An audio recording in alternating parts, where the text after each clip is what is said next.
Hello, you all. Come on in. Come on in. Heavy hearts,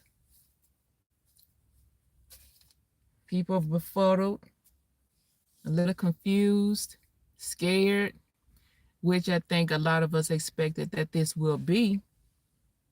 Nobody is interested, I think, in friends and families being scattered, pulled apart. But we was told way before now this day would arrive. But it doesn't make it easier, right? And I want to bring a little bit of a Christian perspective here, not to get too deep, but want my voice to be heard out here. Everybody's voice counts. One way or another, people's voice counts on whichever side that they stand on.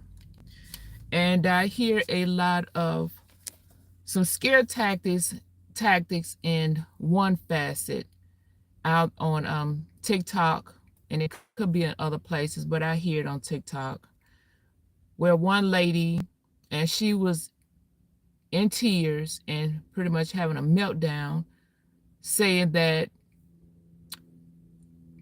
these people coming after ICE is these people, the deportation agents, and they are targeting Mexican people. And in her post, she said, well, they are targeting us now, but Black people, be on alert, they'll be after you next. So I thought that that was two things is not very true. She made her post again. She's emotional, and she said that they're targeting Mexican people. Let's fix that. The word is illegal. I don't think anybody is targeting American citizens who is Mexican. That is not anybody that's being targeted, and there's not anybody who's being is looking for denounce their American citizenship and be deported out of America. So that was a one-sided view, and it was just to incite emotionalism from people. So that's not right to do that to people. And also Black people. Nobody is looking for Black people necessarily, but they are looking for Black people who are in this country illegally. Yes, they are. So to say that they're looking for Mexican people and just let it lay like that, that's not right. That's painting a bad picture.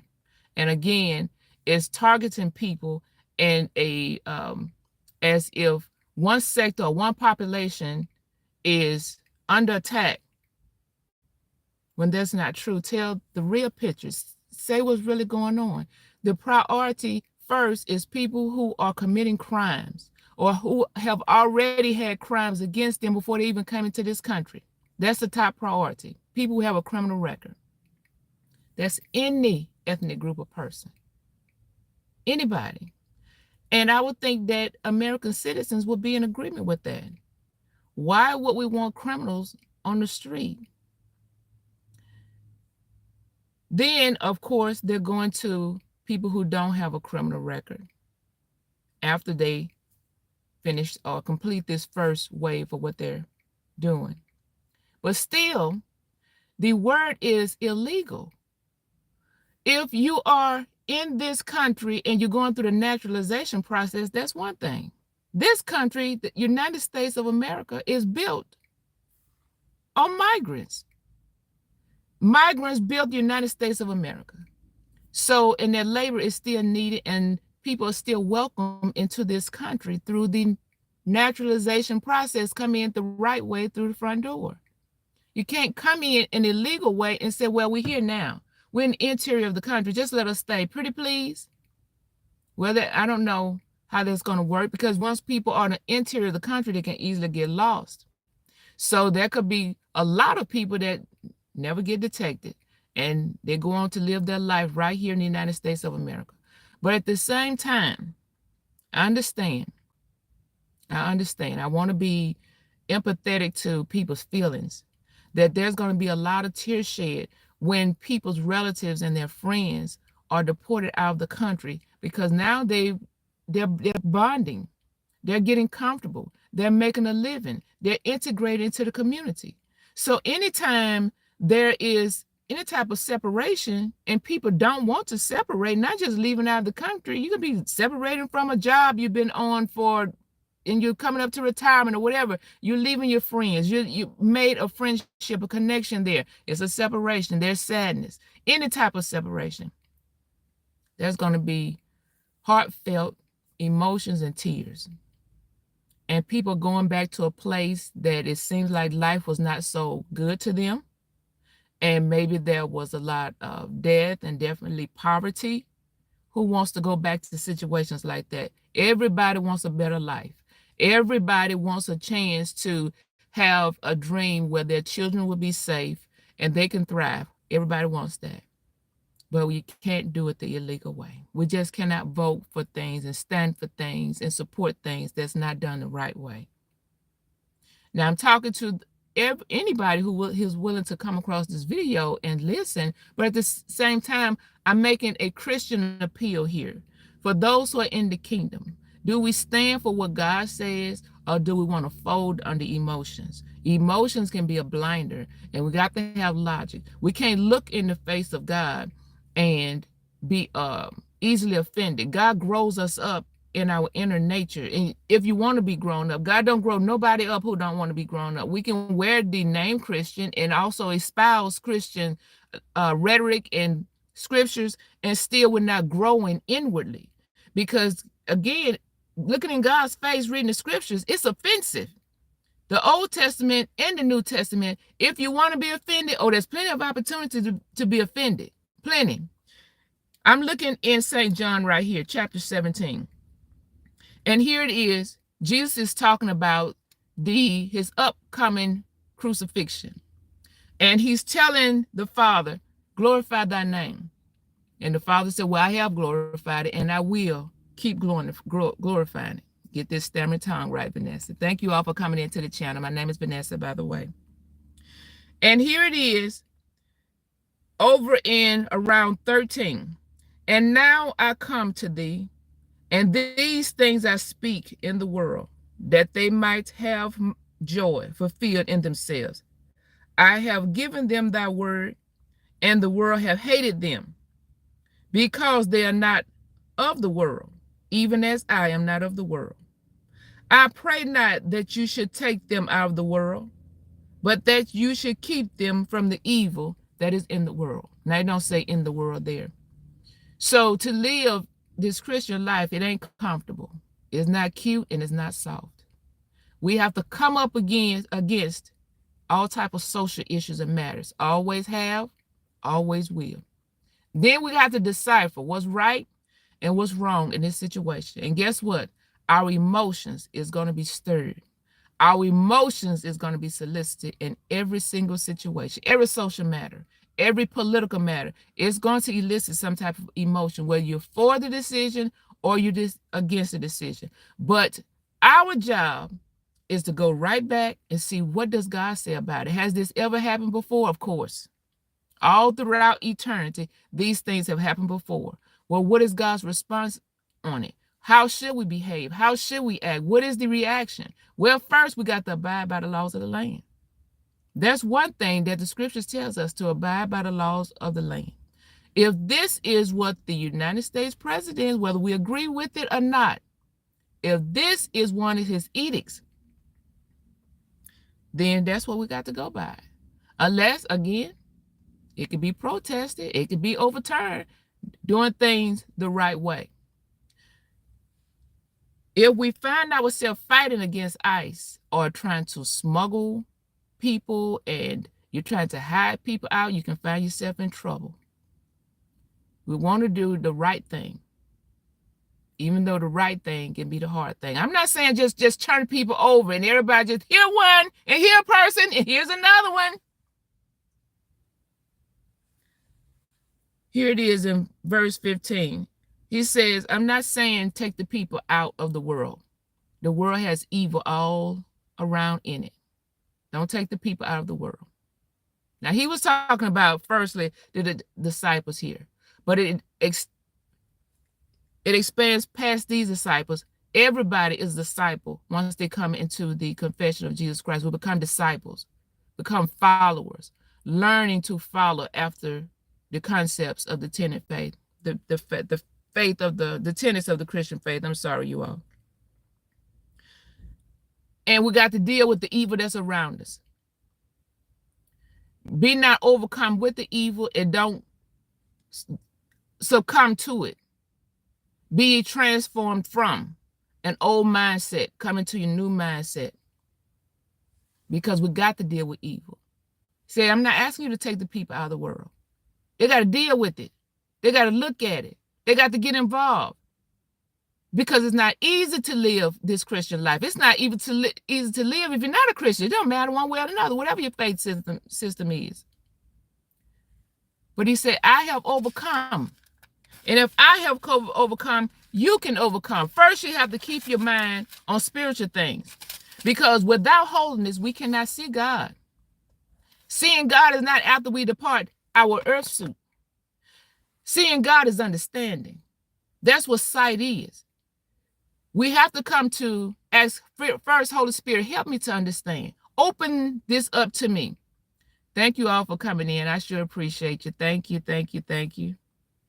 No, you cannot escape the evil in this world. That's right. We got to live amongst evil and know how to navigate amongst evil while we keep our mind on what's important to God. Yes, we need to be advocates for those who don't have a voice for themselves. But still, you can't get emotions all involved in that. And we are emotional creatures, especially as women. But we got to fight. We got to fight through the emotions because emotions are blinders.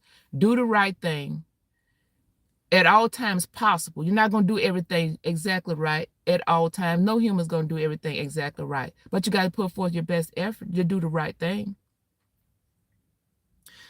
Still here in chapter 17, sanctify them through thy truth. Thy word is truth. Be set apart.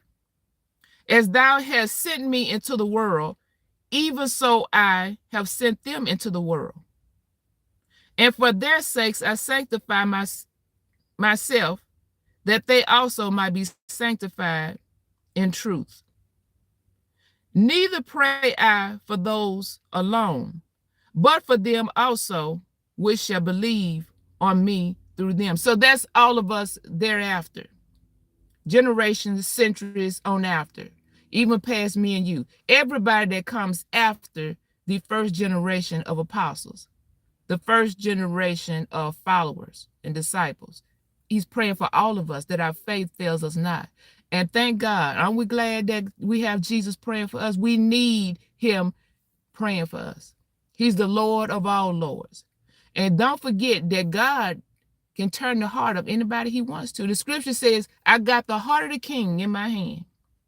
And the king is synonymous with anybody who's in any type of position of authority. Whether you have authority in your home and you're the leader there, you are the authority in the community, on your job, in any type of volunteer organization, any type of government, private sector, any type of person in a leadership position. He said, I will turn their heart. He didn't say he would turn their heart to a nice way. He said, I turn their heart any way I choose. He could turn a person's heart to a stubborn way. So where does that leave us? The community, the people, and those who are followers in the body of Christ. That puts us being obedient to God. God first. Be obedient citizens in our country. Be obedient citizens in our cities. Be obedient citizens even in our community and in our home. We have to obey the word of the living God. Verse 23. I in them and thou in me, that they made, let me get to B, yeah, I'm sorry you all, that they may be made in one, and that the world may know that you have sent me and have loved them as thou hast loved me. Father, I will that they also, whom thou hast given me, be with me when I am where I am, that they may behold my glory, which thou hast given me. For thou hast loved me before the foundation of the world, O righteous Father. The world have not seen thee, but I have known thee, and these have known that you have sent me. And I have declared unto them thy name, and will declare it, that the love wherewith thou hast loved me may be in them, and I in them. A unified front. First, the concepts and the principles of the living God. We're doing an inward work on the inside of us. You all hit that like button if you don't mind coming in or on your way out. A unified front as far as heavenly things. Keep our mind on things that are above. Growing ourselves inwardly in our inward nature. And then what's grown inwardly will show forth outwardly. But talking about the deportation, I will hope that the people will not spread fear tactics and fear mongering amongst the community, saying that the ICE and the deportation agents is only targeting one sector of people, and that's what they're doing. They're targeting the people and then make it seem like that they're targeting American citizens. That's not so. Why say that? Why get people incited and all stirred up in their emotions? And you know that's not what's happening. They're trying to get rid of, and I have to say rid, or deport illegal people here who are not here the right way. Keep that first and foremost, the right way. They may be able to come back, some people, who knows, if they do it the right way. But they can't just stay here. You wouldn't want somebody in your house. You show up at your house and somebody who you did not invite in there. So you don't want to just say people in my house. There could be people in your house, of course, but the ones who you invited there, who you allowed to be there. But what about the ones who you did not invite there? You don't want them there. They didn't ask you if they can come in there, but they're there. And you're going to let them stay there? So I just want to encourage in that not to incite people to fear and give out the right information to people. Of course, there's a big effort that's going on, and I hope that Tom Homan and his team do that in the most humane way possible. But still, there's going to be upset. There's going to be resistance. And I will hope that life is not lost. We don't know what this is going to look like before it's all over with. I will be praying. I hope that you all will be praying. And then what I hope that does not happen is that private citizens here in this country who just have a evil agenda and they want to be malice and they try to disguise themselves as off-duty agents, and they're just coming in plain clothes to people's house knocking on doors. And they're trying to stir up a ruckus and causing people to come up harmed, or causing people to try to defend themselves, and they come up harmed on the outside of their door. So yeah, I'm praying for the best, And I just wanted to come on here and say that I heard that out there on TikTok, and I thought that was horrible to have a one-sided view that way, that ICE is looking for Mexican people. That's not right. Mexican people are citizens of this country. They're welcome in this country, just like every ethnicity of people who are in this country and welcome in this country if they're here in the right way. They are naturalized citizens. They are born citizens in this country. They are citizens right here in the United States. They should stay here. This is home. They're welcome here. This is home. We don't want to spread agendas and information like that. Don't do that to people. Thank you all for coming in and listening, and take care.